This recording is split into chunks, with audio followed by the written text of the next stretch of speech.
तो आज हम इतिहास के एक ऐसे पन्ने को पलट रहे हैं जहां कहानी किसी शहजादे की नहीं है, बल्कि एक ऐसे इंसान की है जिसने अपनी किस्मत, कह सकते हैं, खुद लिखी। जी, एक ऐसे शासक की जिसे सल्तनत विरासत में नहीं मिली। उसने उसे अपनी तलवार और उससे भी ज्यादा अपने दिमाग से हासिल किया।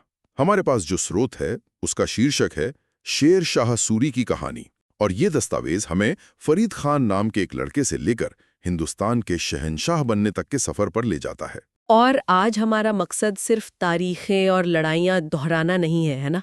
बिल्कुल नहीं, हम ये समझने की कोशिश करेंगे कि सिर्फ 5 साल के शासन में शेर शाह ने ऐसा क्या कर दिया कि मुगल भी उनकी बनाई व्यवस्था को अपनाने पर मजबूर हो गए और आज तक उनका नाम इतने अदब से लिया जाता है। चलिए इसी सवाल से शुरू करते हैं। हाँ, स्रोत की पहली लाइन ही मतलब माहौल बना देती है। इतिहास केवल जन्म से राजा बने लोगों की गाथा नहीं है, बल्कि उन लोगों की भी कहानी है जो संघर्ष, अपमान और कठिनाइयों से निकलकर सत्ता के शिखर तक पहुंचे हैं। और ये लाइन शेरशाह सूरी पर बिल्कुल सटीक बैठती है। एकदम सटीक। उनकी कहानी समझने के लिए हमें उनके बचपन में जाना होगा, जहां से ये सब शुरू हुआ। तो कहानी शुरू होती है बिहार के सासाराम से। जी। साल था लगभग 1472। एक लड़का, नाम था फरीद खान। और पिता हसन खान सूरी एक जागीरदार थे। तो मतलब परिवार कोई गरीब नहीं था। नहीं, बिल्कुल नहीं, जागीरदार थे, लेकिन घर का जो माहौल था वो बहुत तनाव भरा था। हाँ, और इसकी वजह थी फरीद की सौतेली माँ। सही कहा। स्रोत बताता है कि उन्हें लगातार अपमान और नाइंसाफी का सामना करना पड़ा, और ये वो उम्र होती है जब मतलब किसी का भी आत्मविश्वास बनता या बिगड़ता है। कई लोग ऐसी परिस्थितियों में टूट जाते हैं। बिल्कुल, लेकिन फरीद के मामले में इसका असर उल्टा हुआ। शायद पहली बार उन्होंने ये महसूस किया कि जब व्यवस्था, चाहे वो परिवार की ही क्यों न हो, अन्यायपूर्ण हो तो कैसा लगता है। दिलचस्प बात है, मतलब न्याय की जो भूख उनके शासन में दिखती है, उसकी जड़ें कहीं न कहीं उनके बचपन के अनुभव में छिपी हैं। हाँ, एक तरह से कह सकते हैं। तो घर का ये माहौल बर्दाश्त से बाहर हुआ और उन्होंने घर छोड़ दिया। और वो चले गए जौनपुर।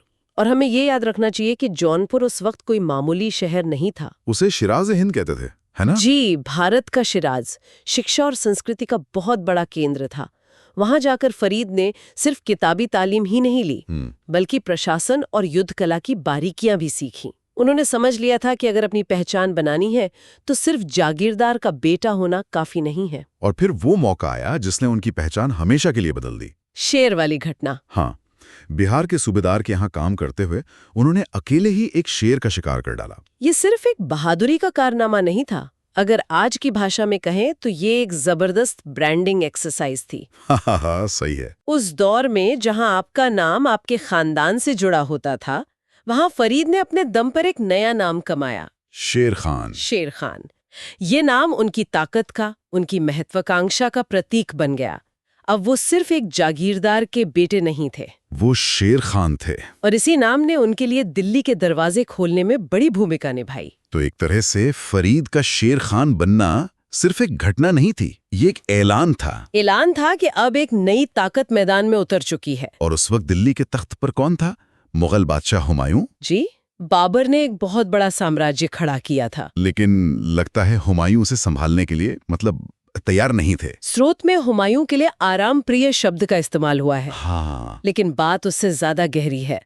हुमायूं पढ़े लिखे इंसान थे, लेकिन उनमें वो फैसले लेने की क्षमता और दूरदर्शिता की कमी थी। विरासत में एक विशाल साम्राज्य तो मिल गया, पर वो ये समझने में चूक गए कि उसे बनाए रखने के लिए लगातार मेहनत और अनुशासन की जरूरत होती है। उनकी सेना बड़ी थी, पर उसमें वो जज्बा नहीं था। और यहाँ पर ये कहानी एक क्लासिक डिसरप्टर वाली कहानी बन जाती है। बिल्कुल, जैसे कोई फुर्तीला स्टार्टअप एक बड़ी सुस्त पड़ चुकी कंपनी के बाजार पर कब्जा कर लेता है। सही मिसाल है। शेर खान ने हुमायूं की इसी आत्मसंतुष्टि को अपना सबसे बड़ा हथियार बनाया। उन्होंने इंतजार किया, अपनी सेना को संगठित किया, और सही मौके पर चोट की। ये सिर्फ दो सेनाओं की लड़ाई नहीं थी, ये दो अलग अलग सोच की लड़ाई थी। एक तरफ वो बादशाह जो अपनी विरासत पर इतरा रहा था, और दूसरी तरफ वो शख्स था जिसने जमीन से उठकर अपनी जगह बनाई थी। शेर खान ने हुमायूं की युद्ध शैली का गहराई से अध्ययन किया था। अच्छा। हाँ, वो जानते थे कि मुगल सेना तोपों और घुड़सवारों पर बहुत निर्भर करती है। तो उन्होंने इसी का फायदा उठाया। जी, उन्होंने ऐसी जगह और ऐसा वक्त चुना जहां मुगलों के ये हथियार बेअसर हो जाए। और वो मौका आया 1539 में, चौसा की लड़ाई में। जी। शेर खान की सेना छोटी थी, लेकिन उनकी रणनीति कमाल की थी। उन्होंने मॉनसून का इंतजार किया। जब गंगा नदी उफान पर थी और जमीन पूरी दलदली हो गई थी, तो मुगल तोपखाना और घुड़सवार वो तो कीचड़ में फंस गए होंगे। बुरी तरह फंस गए। और फिर शेर खान ने अचानक रात में हमला कर दिया। तो मुगल सेना इसके लिए बिल्कुल तैयार नहीं थी। बिल्कुल नहीं। नतीजा एक तरफा रहा।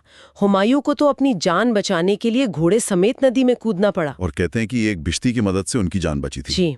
चौसा की लड़ाई ने ये साबित कर दिया कि शेर खान सिर्फ एक विद्रोही सरदार नहीं, बल्कि हिंदुस्तान के तख्त का एक गंभीर दावेदार है। मुगल सेना का मनोबल तो पूरी तरह से टूट गया होगा। बिल्कुल। और फिर ठीक 1 साल बाद 1540 में कन्नौज या बिलग्राम की लड़ाई। इस बार हुमायूं ने बड़ी तैयारी की, लेकिन नतीजा वही रहा। शेर खान फिर से उन पर भारी पड़े।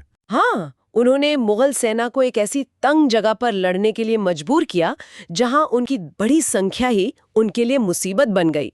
भगदड़ मची और मुगल सेना बिना लड़े ही हार गई। और इस हार के बाद हुमायूं के पास भारत से भागने के अलावा कोई रास्ता नहीं बचा।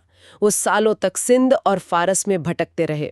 और इधर दिल्ली में शेर खान ने शेर शाह सूरी की उपाधि के साथ खुद को हिंदुस्तान का बादशाह घोषित कर दिया। ये सिर्फ एक तख्ता पलट नहीं था, ये योग्यता की उस सत्ता पर जीत थी जो सिर्फ जन्म के आधार पर मिली थी। यहां से कहानी एक नया मोड़ लेती है। एक योद्धा का काम खत्म होता है और एक प्रशासक का काम वो शुरू होता है। और सच कहूं तो शेर शाह का असली कमाल यहीं से दिखता है। सिंहासन पर बैठने के बाद उन्होंने अपना पूरा ध्यान एक ऐसी व्यवस्था बनाने पर लगाया जो किसी व्यक्ति पर नहीं, बल्कि नियमों पर चले। और इस व्यवस्था का सबसे बड़ा और सबसे मशहूर प्रतीक है सड़क-ए-आज़म, जिसे आज हम ग्रैंड ट्रंक रोड या जीटी रोड के नाम से जानते हैं। ये सड़क बंगाल के सुनारगांव से लेकर आज के पाकिस्तान में अटक तक जाती थी। करीब 2500 किलोमीटर लंबी। लेकिन ये सिर्फ एक सड़क तो थी नहीं। बिल्कुल नहीं।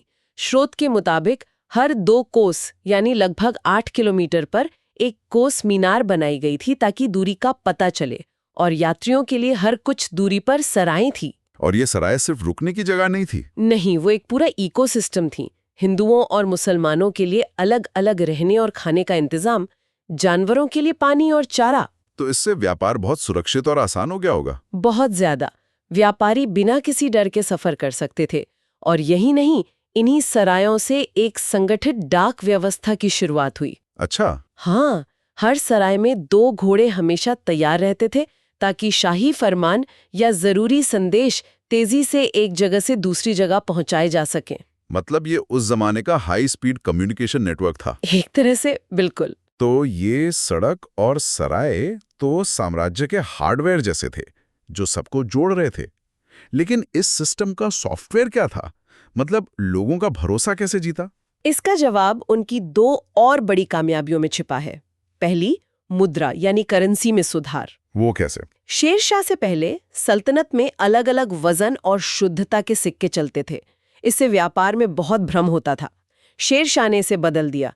उन्होंने मानकीकरण किया। मतलब स्टैंडर्डाइजेशन। जी। उन्होंने चांदी का एक सिक्का चलाया जिसका वजन 178 ग्रेन था। इसी को रुपया कहा गया। और तांबे का सिक्का चलाया जिसे दाम कहा गया। और यही रुपया आज तक चल रहा है? थोड़ा बहुत बदलाव के साथ, हाँ। मुगलों के दौर में, फिर अंग्रेजों के दौर में भी चलता रहा। ये एक बहुत बड़ा सुधार था जिसने अर्थव्यवस्था को स्थिर कर दिया। ये तो सचमुच एक ऐसी चीज है जिस पर ज्यादा ध्यान नहीं जाता, लेकिन इसका असर बहुत गहरा रहा होगा। और दूसरी बड़ी कामयाबी? वो थी उनकी लगान और न्याय व्यवस्था।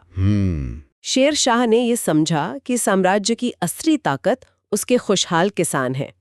उन्होंने जमीन की पैमाइश करवाई और उपज के आधार पर लगान तय किया। इससे पहले तो अंदाजे पर या जमींदार की मनमर्जी से ही लगान वसूला जाता था। बिल्कुल। तो उन्होंने इस मनमानी को रोका। कैसे? उन्होंने 2 दस्तावेजों की व्यवस्था शुरू की, पट्टा और कबूलियत। पट्टा और कबूलियत? हाँ।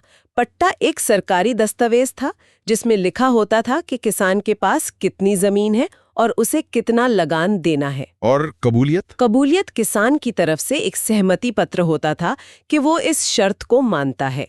ये एक तरह का लिखित अनुबंध था जिसमें बिचौलियों और भ्रष्ट अधिकारियों को सिस्टम से बाहर कर दिया। ये तो कमाल की पारदर्शिता है। जी। हर किसान को पता था कि उसे क्या देना है और सरकार को पता था कि उसे क्या मिलने वाला है। मतलब उन्होंने प्रशासन को व्यक्ति केंद्रित होने से हटाकर प्रक्रिया केंद्रित बना दिया। सही कहा। और न्याय के बारे में स्रोत कहता है कि कानून अमीर गरीब सबके लिए एक था। हाँ, वो इस मामले में बहुत सख्त थे। कहा जाता है कि उन्होंने अपने एक रिश्तेदार को भी अपराध करने पर कठोर सजा दी थी, ताकि एक मिसाल कायम हो। ताकि ये संदेश जाए कि कानून से ऊपर कोई नहीं है। उन्होंने स्थानीय स्तर पर काजी और मुंसिफ नियुक्त किए ताकि लोगों को छोटे मोटे मामलों के लिए राजधानी तक ना आना पड़े। उनका मानना था कि न्याय में देरी भी एक तरह का अन्याय है। बिल्कुल। इतनी सारी उपलब्धियां, सड़क, मुद्रा, लगान, न्याय, और ये सब सोचकर हैरानी होती है कि शेर शाह का शासन सिर्फ 5 साल चला। सिर्फ 5 साल। 1545 में कालिंजर के किले की घेराबंदी के दौरान बारूद के एक ढेर में आग लगने से हुए धमाके में वो बुरी तरह घायल हो गए। कहते हैं कि अपनी मौत से ठीक पहले जब उन्हें खबर मिली कि किला जीत लिया गया है, तब जाकर उन्होंने सुकून की सांस ली। एक योद्धा की तरह जिए और एक योद्धा की तरह ही मरे। जी। उनकी मौत अचानक हुई, लेकिन जो व्यवस्था उन्होंने बनाई वो उनके बाद भी जिंदा रही। हाँ। उन्होंने एक ऐसा प्रशासनिक ढांचा तैयार कर दिया था जो इतना मजबूत था कि जब 15 साल बाद हुमायूं ने वापस दिल्ली पर कब्जा किया तो उन्हें शासन चलाने के लिए शेरशाह की बनाई व्यवस्था को ही अपनाना पड़ा। और सिर्फ हुमायूं ने ही नहीं, बाद में अकबर और उनके वित्त मंत्री राजा टोडरमल ने जब अपनी प्रसिद्ध 10 साला प्रणाली बनाई तो उसका आधार शेरशाह की लगान व्यवस्था ही थी। और टोडरमल तो पहले शेरशाह के लिए काम कर चुके थे ना? हाँ, इसलिए वो इस प्रणाली की खूबियों को अच्छी तरह जानते थे। एक तरह से मुगल साम्राज्य की प्रशासनिक सफलता की नींव शेरशाह ने ही रखी थी। तो इस सब का सार क्या निकलता है? स्रोत के आखिरी शब्द शायद इसका सबसे अच्छा जवाब है। क्या है वो? सच्ची ताकत ताज में नहीं, बल्कि व्यवस्था और न्याय में होती है। वो राजा नहीं, एक मजबूत सिस्टम थे। ये एक बहुत शक्तिशाली विचार है। शासक आते जाते रहते हैं, सल्तनतें बनती बिगड़ती हैं, लेकिन अगर व्यवस्था मजबूत और निष्पक्ष हो तो वो देश और समाज को सदियों तक दिशा देती रहती है। शेरशाह ने एक व्यक्ति के तौर पर शासन नहीं किया, उन्होंने संस्थाओं का निर्माण किया।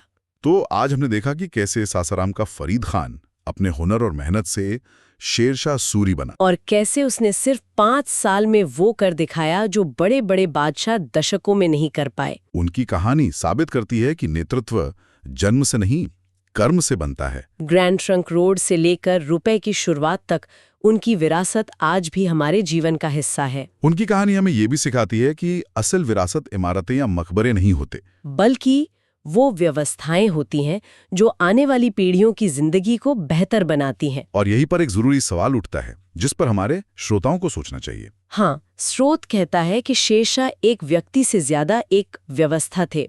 तो क्या समाज की स्थायी प्रगति किसी एक करिश्माई और शक्तिशाली नेता पर निर्भर करती है, या फिर उन मजबूत और निष्पक्ष प्रणालियों के निर्माण पर जो किसी व्यक्ति के रहने या न रहने से प्रभावित न हो?